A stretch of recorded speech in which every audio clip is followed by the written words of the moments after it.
ನಾನು ಅವಲಕ್ಕಿಯಿಂದ ಸ್ನ್ಯಾಕ್ಸ್ ಮಾಡ್ತಾಯಿದ್ದೀನಿ. ಅವಲಕ್ಕಿಯಿಂದ ಫ್ರೈ ಮಾಡ್ಕೊತೀನಿ. ಈ ಅವಲಕ್ಕಿ ಪೇಪರ್ ಅವಲಕ್ಕಿ ಅಂತ ಸಿಗುತ್ತೆ. ತುಂಬ ತೆಳು ಇರುತ್ತೆ ಈ ಅವಲಕ್ಕಿ. ಹಾಗೆ ತುಂಬ ಬಾಯಲ್ಲಿಟ್ಟರೆ ಕರಗೋಗುತ್ತೆ. ತುಂಬ ಚೆನ್ನಾಗಿರುತ್ತೆ. ಇದರಿಂದ ನಾವು ಮಂಡಾಳ ಚುಡುವ ಹೇಗೆ ಮಾಡ್ತೀವೋ ಅದೇ ಥರನೇ ನಾನು ಅವಲಕ್ಕಿಯಿಂದ ರೆಸಿಪಿ ಮಾಡ್ತಾಯಿದ್ದೀನಿ ನೋಡಿ. ಇವಾಗ ನಾನು ಎಣ್ಣೆನ ಕಾಯಕ್ಕಿಟ್ಟಿದ್ದೀನಿ. ಎಣ್ಣೆನ ಕಾಯಬೇಕು ಚೆನ್ನಾಗಿ. ಅಷ್ಟರಲ್ಲಿ ನಾನು ಒಂದು ಗೆಡ್ಡೆ ಬೆಳ್ಳುಳ್ಳಿನ ಕುಟ್ಟಿಬಿಟ್ಟು ಇಟ್ಕೊತೀನಿ ನೋಡಿ. ಈ ಥರ ಕುಟ್ಟಿದರೆ ಸಾಕು. ಆಮೇಲೆ ಮೆಣಸಿನ್ಕಾಯಿ ಒಂದು 6-7 ಇಲ್ಲ ಮೆಣಸಿನ್ಕಾಯಿ, ಅದು ಕೂಡ ಕುಟ್ತಾಯಿದ್ದೀನಿ. ತುಂಬ ಏನು ಬೇಡ, ಒಂದು ಸ್ವಲ್ಪ ಕುಟ್ಟಿದರೆ ಸಾಕು. ಸ್ವಲ್ಪ ಉಪ್ಪು ಹಾಕಿ ಕುಟ್ಟಿದರೆ ಮೆಣಸಿನ್ಕಾಯಿ ಕಪ್ಪಾಗಲ್ಲ ಅಂತ, ಅದಕ್ಕೋಸ್ಕರ ನೋಡಿ. ಇವಾಗ ಇಷ್ಟ ಆದರೆ ಸಾಕು, ತುಂಬ ಏನು ಸಣ್ಣ ಮಾಡಬೇಕಂತೇನೂ ಇಲ್ಲ. ಖಾರ ನೋಡ್ಕೊಂಡು ತೊಗೋಬೇಕಾಗುತ್ತೆ. ಇವಾಗ ನೋಡಿ, ನಾನು ಶೇಂಗಾ ಇಲ್ಲಿ ಎಣ್ಣೆ ಕಾಯ್ದಿದೆ, ಶೇಂಗಾನ ಫ್ರೈ ಮಾಡ್ಕೊತಾ ಇದ್ದೀನಿ. ಶೇಂಗಾ ಬ್ರೌನ್ ಕಲರ್ ಬರೋವರೆಗೂ ಫ್ರೈ ಮಾಡ್ಕೊಳ್ಳಿ.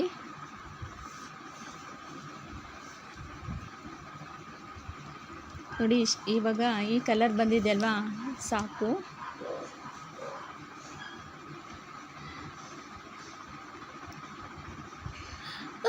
ನಾನು ಪುಟಾಣಿ ಕೂಡ ಫ್ರೈ ಮಾಡ್ಕೊತಾ ಇದ್ದೀನಿ. ಅಂದರೆ ಉರಿಗಡ್ಲೆ ಅಂತಿರಲ್ವ, ಅದು ಕೂಡ ಸ್ವಲ್ಪ ಎಣ್ಣೆಯಲ್ಲಿ ಫ್ರೈ ಮಾಡ್ಕೊತಾ ಇದ್ದೀನಿ.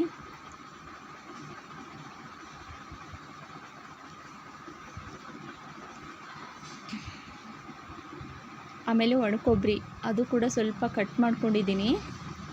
ಅದು ಕೂಡ ಅವಲಕ್ಕಿಗೆ ತುಂಬ ಟೇಸ್ಟ್ ಕೊಡುತ್ತೆ, ಅದಕ್ಕೋಸ್ಕರ ಹಾಕ್ತಾಯಿದ್ದೀನಿ. ಅದು ಕೂಡ ಬ್ರೌನ್ ಕಲರ್ ಬರೋವರೆಗೂ ಫ್ರೈ ಮಾಡ್ಕೊಳ್ಳಿ.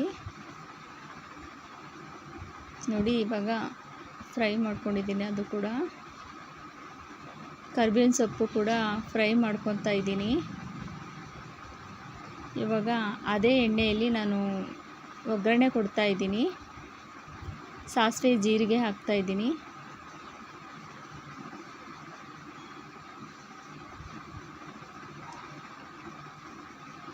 ಸಾಸಿವೆ ಜೀರಿಗೆ ಸಿಡಿದ್ಮೇಲೆ ಬೆಳ್ಳುಳ್ಳಿ ಹಾಕ್ತಾಯಿದ್ದೀನಿ ನೋಡಿ. ಬೆಳ್ಳುಳ್ಳಿ ಸ್ವಲ್ಪ ಎಣ್ಣೆಯಲ್ಲಿ ಫ್ರೈ ಆಗಬೇಕು. ಆಮೇಲೆ ಹಸಿಮೆಣಸಿನ್ಕಾಯಿ ಕೂಡ ಹಾಕ್ತಾಯಿದ್ದೀನಿ.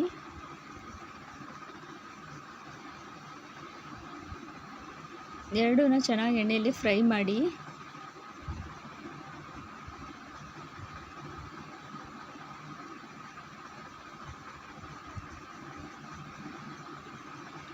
ಸ್ವಲ್ಪ ಅರಿಶಿನ ಪುಡಿ ಹಾಕ್ತಾಯಿದ್ದೀನಿ.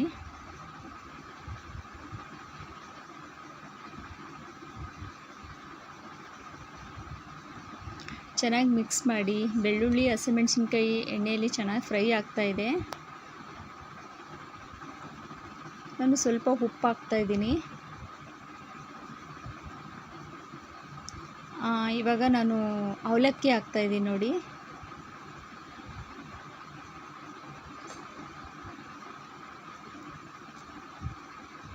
ಇವಾಗ ಚೆನ್ನಾಗಿ ಕಲಸಿ.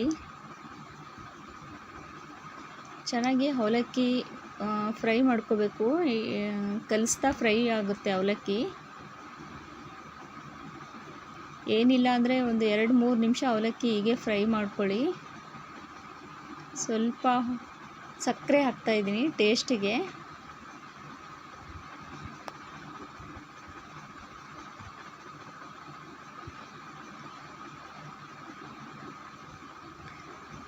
ನೋಡಿ, ಇವಾಗ ಎಲ್ಲನೂ ಮಿಕ್ಸ್ ಮಾಡಿದ್ದೀನಿ. ಇವಾಗ ನಾನು ಕರಿಬೇವಿನ ಸೊಪ್ಪು ಹಾಕ್ತಾಯಿದ್ದೀನಿ. ಇವಾಗ ಶೇಂಗಾ, ಪುಟಾಣಿ,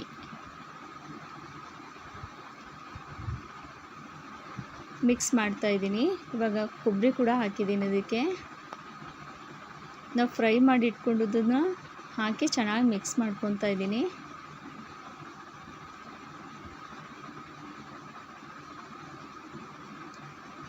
ತುಂಬ ಚೆನ್ನಾಗಿರುತ್ತೆ. ನೀವು ಕೂಡ ಒಂದ್ಸಲ ಟ್ರೈ ಮಾಡಿ, ಮತ್ತು ಹೇಗಾಗಿದೆ ಅಂತ ಕೂಡ ಒಂದು ಕಮೆಂಟ್ ಮಾಡಿ ಫ್ರೆಂಡ್ಸ್. ಪೇಪರ್ ಅವಲಕ್ಕಿಯಿಂದ ಒಂದು